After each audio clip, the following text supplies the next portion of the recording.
Welcome, hackers. Today we are diving into the art of creating skill checks. You have already become successful in your perception check to find this video. So sit back and watch as we break down creating great skill checks. Skill checks should be meaningful. Don't have your players make a skill check for mundane things. If they have all day to pick a lock on a chest and they have the appropriate skills, then they should just be able to do it. It doesn't take a skill check to walk across a 5-foot wide bridge, but it might if it is windy and the bridge is covered in ice. By doing this, success actually means that you've accomplished something. On the other side of the coin, failure should mean something as well. If the player fails to pick the lock, but can just attempt it again the next round, was there any real failure? If failure means the lock picks break, then you have a consequence for failing. Perhaps it is during combat, and the consequence is you can't try again until after combat, and now your escape plan is put on hold. Maybe you are climbing and you fall, taking damage, but you can try again.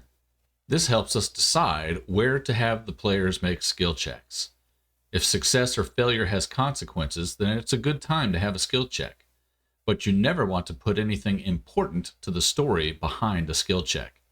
Suppose the key to stopping the dark ritual is hidden in a secret chamber, and when it comes time to search for the secret door, the entire party fails the check. I guess the bad guy wins on a single failed check. Why don't you make a sleight of hand check and see if you can hit that subscribe button? Sometimes it is difficult to set the DCs for certain skill checks. The book gives us a guideline to this. Very easy is a DC of 5, easy is a DC of 10, all the way up to nearly impossible at 30.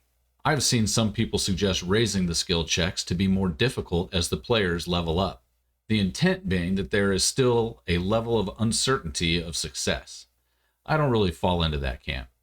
Tracking an owlbear should be the same difficulty regardless of the player's level. If you believe something should be DC 10 at level 1, then it should be DC 10 at level 20. The difference is that players may no longer need to roll for the check if they have a plus 15 to survival. They just succeed. I talked earlier about success meaning they accomplished something. I also mentioned not putting key elements of the adventure behind a skill check. Sometimes I will have players roll for certain knowledge checks, for example, even if I know they're going to or need to succeed. When I do this, I pick the highest roll among the players and tell them they were successful. This allows the players to feel like they've done something successful, but not lock information behind checks, risking that they don't learn the pertinent information. Passive skill checks are for when a player isn't actively doing something, like noticing a monster that's hiding. I am not a big fan of passive checks. With a passive check, there's a 50% chance that you're better at something when you aren't even trying to do it than when you are trying to do it, and that doesn't make any sense to me. If I want something like this, I'll roll myself to see if they notice something.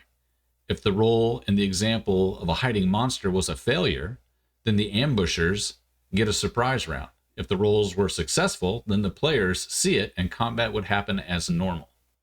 Leave a comment below on how or if you use passive checks. Sometimes there is a skill check that only one person can do at a time. Things like picking locks come to mind.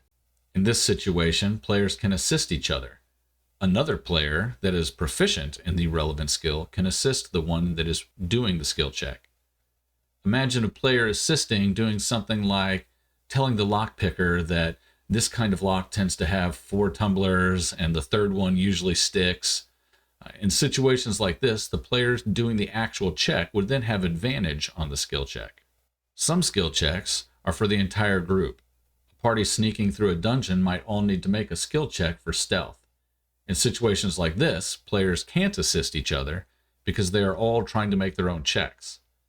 When you make a group check, if at least half the party succeeds, then the party is successful. Now, if you would please perform a sleight of hand check and hit that like button. The DC is only 1. Best of luck, and until next time, keep on hacking the dungeon.